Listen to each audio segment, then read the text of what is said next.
Hello everyone, welcome to the subject Helicopter Dynamics. I am Professor Srinidhi. This video will be discussing about forward flight performance analysis.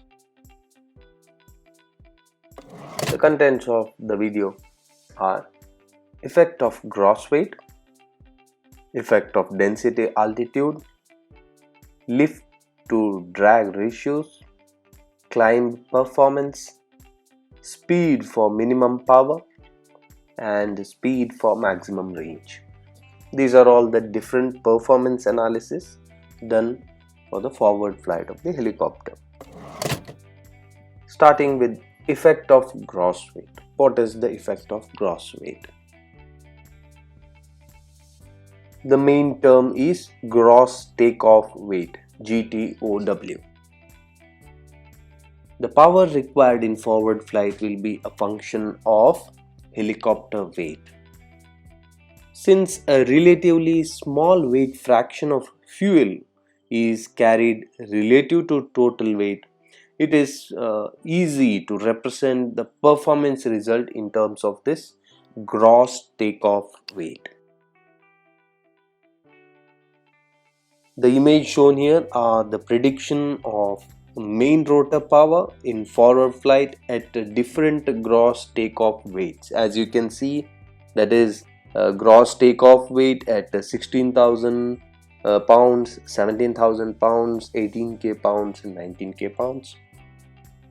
These are the representative results showing the effect of gross takeoff weight on the rotor power required for the example helicopter at mean sea level, MSL. With the increasing gross takeoff weight, the excess power available becomes progressively less, but it is particularly affected at lower airspeed, where the induced power requirement has a greater fraction of the total power. Here in this case, at mean sea level is 2800 HP, and for turboshaft engine this stays relatively constant with airspeed. The airspeed obtained at the intersection of the power required curve with the power available curve gives the maximum level flight speed. But the maximum speed may be limited to the onset of power creep with some compressibility effects, or maybe high blade loads associated with the rotor stall before this point is reached. Next analysis is the effect of density altitude, that is height in simple terms. The effect of altitude on overall helicopter performance is a very important operational consideration. As you can see in this image, which is the prediction of main rotor power in forward flight at different density altitudes, that is at 3000 feet, 6k feet and 9k feet, then power available at mean sea level. Increasing density altitude increases the power required in hover and as well as at lower airspeed. At higher airspeed, the result of lower air density results in a smaller power requirement because of the reduction in parasitic drag. But a higher density altitude will also affect the engine power available. Now, as shown in this image, at 9000 feet, the power available is about 25% lesser than the available power at mean sea level condition, resulting in a very large decrease in the excess power available at any airspeed relative to that of mean sea level. Next analysis is lift to drag ratios, that is L by D. The L by D or lift to drag ratio of helicopter is calculated. You can calculate with just the rotor alone, as well as you can calculate with the overall or whole helicopter. This is useful for comparison of forward flight efficiency with another rotor or with another helicopter or with a fixed wing aircraft, that is aeroplanes. Because the rotor provides both propulsive and lifting forces, the lift force is given by T cos alpha TPP. Here alpha TPP is the tip path plane angle or rotor angle of attack. The effective drag can be calculated from the power extended, that is D is equal to P by V loop. For the rotor alone, the power is P is equal to Pi plus P naught, and for the complete helicopter, as you know it, as you have studied it in the previous video, P is equal to Pi plus P naught plus Pp plus Ptr. Hence, the rotor alone lift to drag ratio is L by D is equal to T cos alpha TPP divided by Pi plus P naught by V loop, which is almost equal to W V loop by Pi plus P naught. Now for complete helicopter, the lift to drag ratio is L by D, that's equal to T cos alpha TPP divided by the full power Pi plus P naught plus Pp plus Ptr divided by V loop, that is approximated equal to W V loop divided by Pi plus P naught plus Pp. The image shown here is an example of equivalent lift to drag ratio for both the rotor alone as well as for the complete helicopter. From this image, it is apparent that lift to drag ratio increases rapidly as induced power requirements decrease, reaches a maximum, and then drops off as the parasitic power requirement rapidly increases.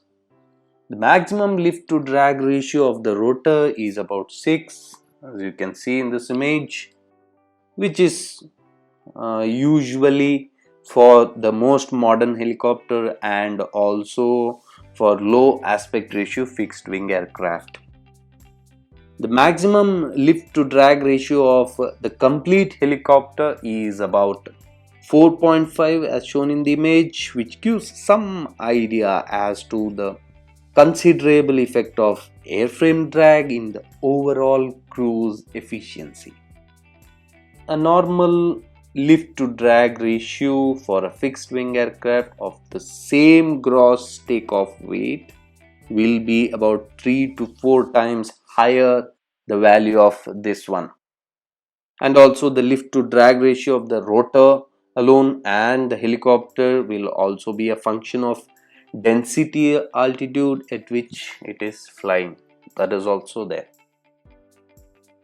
Next analysis is the climb performance. The general power equation can be used to estimate the climb velocity Vc that is possible at any given airspeed. Now we have studied the total power required in a helicopter forward flight. That is, by rearranging this, we get the dimensional climb velocity Vc is equal to P minus Ptr plus P naught plus Pp plus Kt square by 2 rho a V loop whole divided by T. But in realistic to assume that for low rates of climb or descent, the rotor induced power Pi, the profile power P naught and the airframe drag D remains normally constant. In this case, we can easily solve this climb ratio. Vc is equal to P minus P level by T, that is at any level given at a particular condition, that is delta P by T, which is equal to delta P by W. Here P level is simply the net power required to maintain the level flight conditions at the same forward speed. If the installed power available is Pa, which may vary with the flight condition, then it will be seen that the power available to climb varies with the forward flight speed. Hence, the climb velocity is equal to Pa minus Pi plus P naught plus Pp plus Ptr whole divided by T. That's equal to delta P by W, where delta P is the excess power available at the same combination of airspeed and altitude. As you can see the image, it is the maximum possible rate of climb as a function of airspeed for different density altitudes. The altitudes is at 3000 feet, 6000 feet, 9000 feet, such things. These curves usually mimic the excess power available curves because the climb or descent velocity is determined simply by the excess or decrease in power required, that is delta P, relative to the steady level flight conditions. Now this excess is determined also by the power available from the engine. And also pilots usually call the tendency of helicopter to climb when translating from the hover condition as translational lift. But the term is not usually used because the helicopter climbs because of the excess power available and not because of any extra power lift. And of course, the rate of climb performance is substantially affected by the density altitude. Next, coming to the topic speed for minimum power.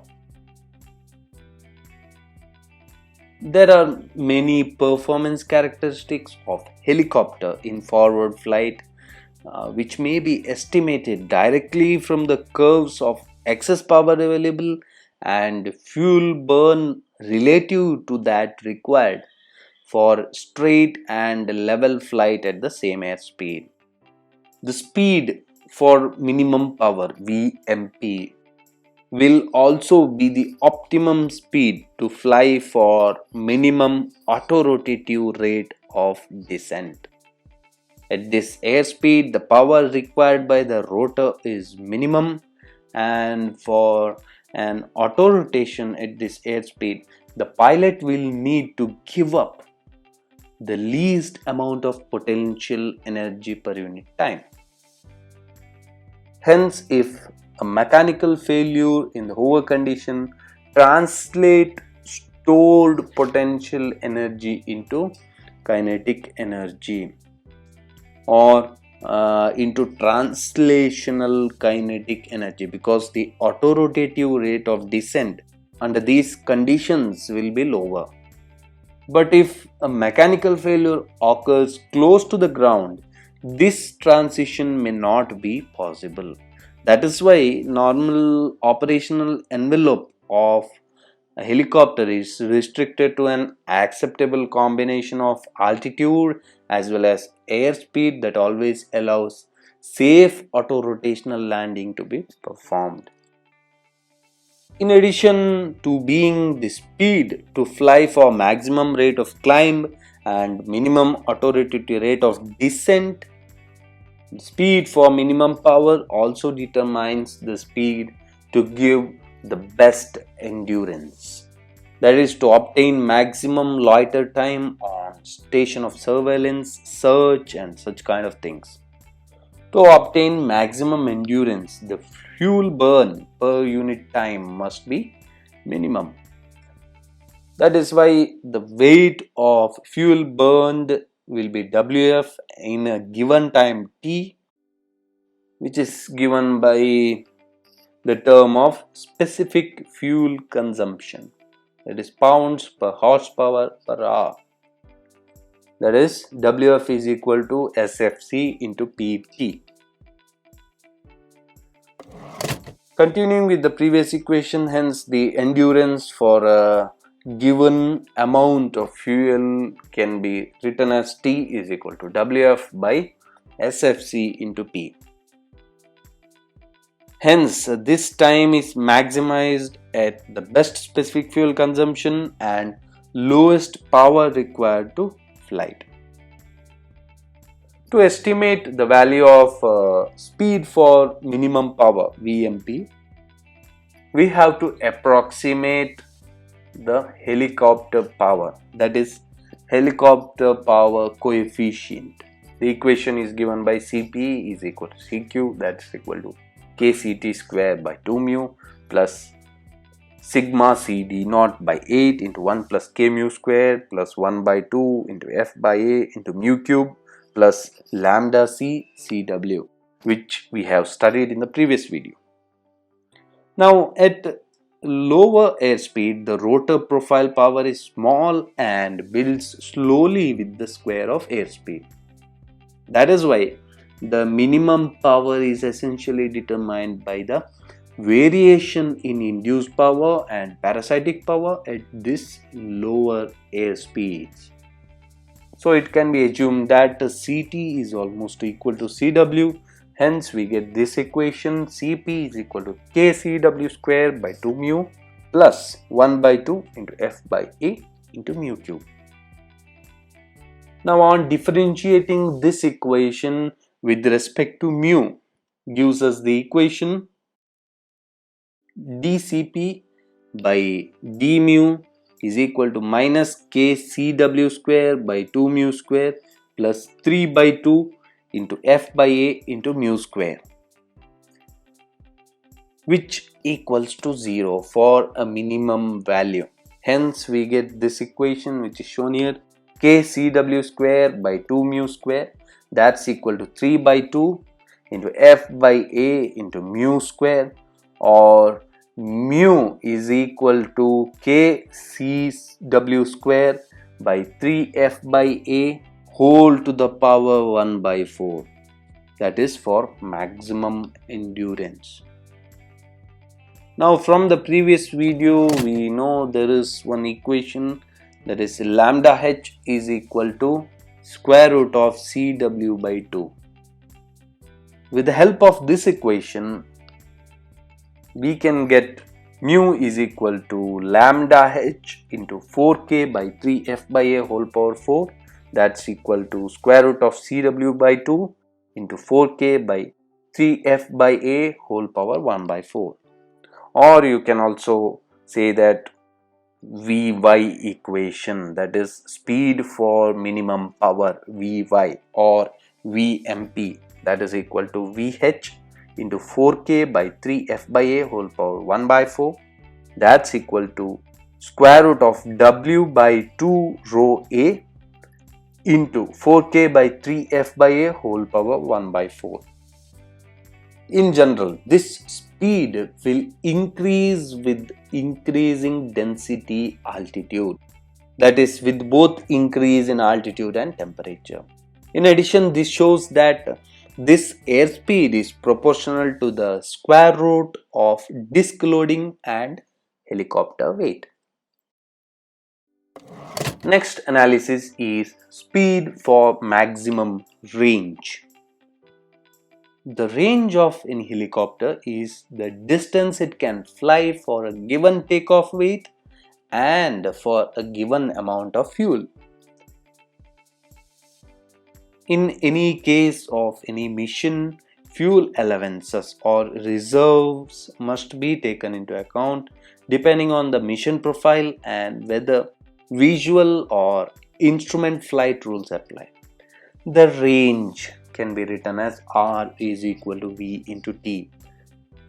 And also in terms of specific fuel consumption, a given amount of fuel, a first approximation to the range is R is equal to V into WF by SFC into P. The speed to fly for maximum range VMR can also be determined essentially by the variation of induced power PI and parasitic power PP, and hence the ratio of P by V can be approximated by the equation Cp by mu. that's equal to kCw square by 2 mu square plus 1 by 2 into F by A into mu square. On differentiating this with respect to mu, we get the equation dCp by mu by d mu is equal to minus kCw square by mu cube plus F by A into mu. When it is minimum, this will be equal to 0. Hence, mu is equal to kCw square by F by A whole power 1 by 4. Speed for maximum range, VMR, will be Vh into 4k by F by A whole power 1 by 4. That's equal to square root of W by 2 rho A into 4k by F by A whole power 1 by 4. Here, like the speed for maximum range, this speed will also increase with the increasing density altitude. Here, like the speed for minimum power, speed for maximum range will also increase with increasing density altitude and with the square root of aircraft weight. With this, we have come to an end with our video. In this video, we have learnt about the different forward flight performance of a helicopter. That is, effect of gross weight, effect of density altitude, lift to drag ratios, both only the rotor and for the overall helicopter, then climb performance, and then speed for minimum power, and finally speed for maximum range. With this, we have concluded with the video. If you have any doubts, clarifications, suggestions, please comment below, and also like, comment, share and subscribe to the channel. Thank you.